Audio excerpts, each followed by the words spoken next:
الملک القدوس العزیز الحکیم، بادشاہ، تقدس والا، غالب اور حکمت والا، یہ چار باتیں رب کریم نے یہاں اپنی صفت کے طور پہ ذکر فرمائی ہیں۔ سب سے پہلے بادشاہ، بادشاہ کہا ہے، ایسا کوئی عہدہ ذکر نہیں کیا جو کسی کی ڈکٹیشن کا پابند ہو۔ بادشاہ کسی کے مشورے کا پابند نہیں ہے، یفعل ما یشاء، جو چاہے وہی کرے، وہ کسی کا پابند نہیں ہے۔ یہ بات کر کے رب کریم نے ایک ہمارے غلط فہمی کو ختم کیا ہے کہ اللہ کی پارلیمنٹ اللہ کے فرشتے ہیں اور اللہ فرشتوں سے مشورہ لیتا ہے، فرشتے جو بتاتے ہیں وہی اللہ کرتا ہے۔ یہ بات 100% نادرست ہے، غلط ہے۔ رب کریم کسی کے مشورے کا پابند نہیں ہے، الملک وہ بادشاہ ہے۔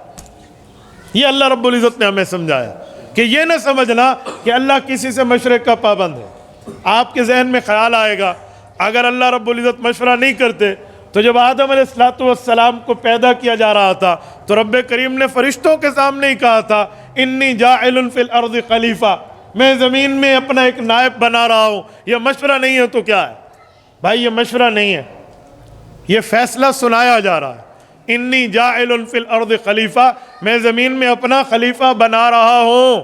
یوں نہیں کہا بتاؤ میں بناؤں یا نہ بناؤں، آپ کا مشورہ کیا ہے، فائدہ ہوگا یا نقصان ہوگا، یہ الفاظ نہیں ہیں۔ یہ نیوز دی جا رہی ہے، خوشخبری دی جا رہی ہے، خبر دی جا رہی ہے، فیصلہ سنایا، بتلایا، سمجھایا جا رہا ہے کہ میں نے یہ فیصلہ کر لیا ہے۔ اللہ نے فرشتوں کو کیوں کہا؟ کہ انسانوں کے ساتھ فرشتوں کے بڑے ریلیشن ہیں، بڑے تعلقات ہیں۔ کل انہی فرشتوں میں سے کچھ نے ڈیوٹیز لے کر ہمارے کندھوں پہ آ کر بیٹھنا تھا اور کرامن کاتبین کی جماعت میں شامل ہو کے ہمارے اعمال لکھنے تھے۔ انہی فرشتوں میں منکر نکیر نے آ کے قبر میں سوالات و جوابات کے سلسلے کی ذمہ داریاں سنبھالنی تھی۔ انہی فرشتوں میں کسی نے انبیاء کرام کو پیغام دینا ہے اور جبرائیل بنے گا۔ انہی فرشتوں میں کوئی بارش برسانے والا عبد الرزاق میکائیل بنے گا۔ اس کی ذمہ داری ہے کہ بھائی یہ جو کام تو کر رہا ہے، یہاں فصل، یہاں اناج، یہاں گندم، یہاں جو، یہاں باجرہ، یہ ان لوگوں کے اگنے ہیں، ذمہ داری تیری ہوگی۔ بتایا جا رہا ہے انہی میں ایک اسرائیل عبد الجبار بننا ہے، جس کی ذمہ داری کیا ہے کہ جب اللہ نے وقت مقرر کر دیا تو نے جا کے ان کی روح نکالنی ہے، تو ملک الموت ہے۔ انہی میں ایک نے میکائیل بننا ہے، جس کی صفت عبد الغفار کی کیا ہے کہ تو نے اپنے منہ میں ایک بگل رکھنا ہے، جسے ہم سور کہتے ہیں، ایک باجا رکھنا ہے، اور وہ باجا کیا ہے؟ اتنے سوراخوں پر مشتمل ہے جتنے زیرو اس دھرتی پر ہیں۔ جب وہ باجا بجائے گا، آواز اس کی جس سوراخ پر پہنچے گی، اس سوراخ سے آواز نکلے گی، ان کی موت واقع ہوتی چلی جائے گی۔ یہ فرشتوں کی ڈیوٹیز تھی۔ اچھا، کچھ فرشتے وہ ہیں جو حفاظت کے لیے آنے ہیں، بِخَمْسَةِ آلَافٍ مِّنَ الْمَلَائِكَةِ مُرْدِفِينَ، جنگ بدر ہونی ہے اور آپ نے صحابہ کرام کی مدد کرنی ہے۔ ان فرشتوں کو رب کریم نے بتایا اور کیسے کرنی ہے۔ قرآن کریم نے جہادی تربیت کا ذکر فرمایا جو رب کریم نے فرشتوں کو دی ہے۔ فَضْرِبُوا فَوْقَ الْأَعْنَاقِ وَضْرِبُوا مِنْهُمْ كُلَّ بَنَانٍ، نہ ان کی گردن چھوڑنی ہے، نہ ان کے یہ جوڑ چھوڑنے، آپ نے جینٹس یہ بتایا۔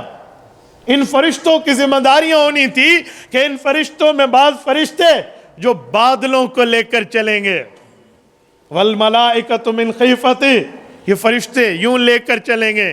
ان فرشتوں کی ذمہ داری ہے، یہ حاملین عرش ہیں، فوق رب یومئذ ثمانیہ، ان فرشتوں کی ذمہ داری ہے، علیہا تسعۃ عشر، 19 فرشتے جہنم کے معاملات کی ذمہ داری اٹھانے اور عرش معلیٰ کی ترتیب کے انتظام و انصرام میں شامل ہیں۔ انہی فرشتوں میں ذمہ داری ہے، ایک نے رضوان بننا ہے جس نے جنت کو کنٹرول کرنا ہے، ایک نے مالک بننا ہے جس نے جہنم کے کنٹرول کرنے کی ذمہ داری لینی ہے، اور کچھ فرشتے وہ ہیں جو تسبیح بیان کریں گے۔ وہ تسبیح کیا؟ سبحان من زین الرجال باللحا، اللہ تو پاک ہے، تو نے مرد کو خوبصورتی سنت رسول داڑھی کے ساتھ دی ہے۔ کچھ فرشتے وہ ہیں جنہوں نے تسبیح بیان کرنی ہے سبحان من زین النساء بالقرون، اللہ تو پاک ہے شرک سے، تو نے عورت کو خوبصورتی سر کے لمبے بالوں سے عطا کی ہے۔ ان فرشتوں میں کچھ فرشتوں کی ذمہ داریاں ہیں کہ ان فرشتوں نے باقاعدہ حفاظت کے معاملات میں پہنچنا ہے۔ ہر انسان کے ساتھ ایک نیک فرشتہ نیکی کا حکم، ایک برا شیطان برائی کی ترغیب دینے والا ہوتا ہے۔ جب ہم کہتے ہیں نا مجھے برا خیال آیا، پھر اچانک خیال آیا نہ کروں، برا آیا شیطان کا اثر، اچھا آیا اس فرشتے کا رپلائی ہوتا ہے کہ نہ کرنا۔ ایک ایک بندے کے ساتھ یوں چلنا ہے۔ اور کچھ فرشتے وہ ہیں جن کی ڈیوٹی ہے کہ اس دھرتی پر گھومتے رہو۔ کیوں گھومیں؟ سیاحین فی الارض یبلغونی من امت السلام، وہ جہاں جہاں جو مسلمان رسول اللہ پر درود پڑھ رہا ہے وہ رسول اللہ کے روضے تک پہنچا دیں۔ میں نے مختصر جھلکی دی ہے، ورنہ فرشتوں کی کئی ذمہ داریاں ہیں۔ تو رب کریم نے فرشتوں سے مشورہ نہیں کیا، انہیں اللہ نے فیوچر پلان سمجھایا ہے۔ انسان بن رہا ہے، کائنات میں انسانیت کو وجود دیا جا رہا ہے، یاد رکھو تمہاری یہ ذمہ داریاں ہوں گی۔ یہ ہے انی جاعل فی الارض خلیفہ۔ اچھا پھر فرشتے جنات کے حالات دیکھ چکے تھے، وہ لڑتے ہیں، ایک دوسرے کا خون بہاتے ہیں۔ جنات بھی ایک دوسرے کا خون بہاتے ہیں اپنے حساب سے، ہمارے والا خون نہیں، ہم اسے بلڈ کہہ دیں، یہ او لیول ہے اور یہ جو ہے نا کیا کہتے ہیں پازیٹیو اور بی پازیٹیو، یہ انسانوں کا ہے۔ جنات کو لڑتے ہوئے فرشتوں نے دیکھا تھا، اس لیے فرمایا یسفک الدماء، ان کا بھی خون بہتا ہے لیکن اپنی ترتیب پہ۔ تو فرشتوں نے آگے عرض کیا کہ میرے مولا ہمیں آپ کا حکم تسلیم، سر تسلیم خم ہے، لیکن یہ جو جنات لڑتے ہیں آپس میں اس طرح تو خون خرابہ نہیں ہوگا ان انسانوں میں۔ تو اللہ نے فرمایا انی اعلم ما لا تعلمون، جو میں جان رہا ہوں وہ تمہیں نہیں پتا۔ کیا مطلب؟ اگر بے ایمانین ہوں گے تو مؤمنین بھی ہوں گے، غلط ہوں گے تو مسلمین بھی ہوں گے، برے ہوں گے تو اچھے بھی ہوں گے، اور جو اچھے ہوں گے انہیں جزا ملے گی، جو برے ہوں گے انہیں سزا ملے گی۔ یہ اللہ نے فرمایا۔ تو یہ فرشتوں سے اللہ کا مشورہ نہیں ہے، یہ حکم سنایا جا رہا ہے۔ تو الملک اللہ بادشاہ ہے، کسی کے مشورے کا پابند نہیں ہے۔ تبارك الذي نزل الفرقان على عبده ليكون للعالمين نذيرا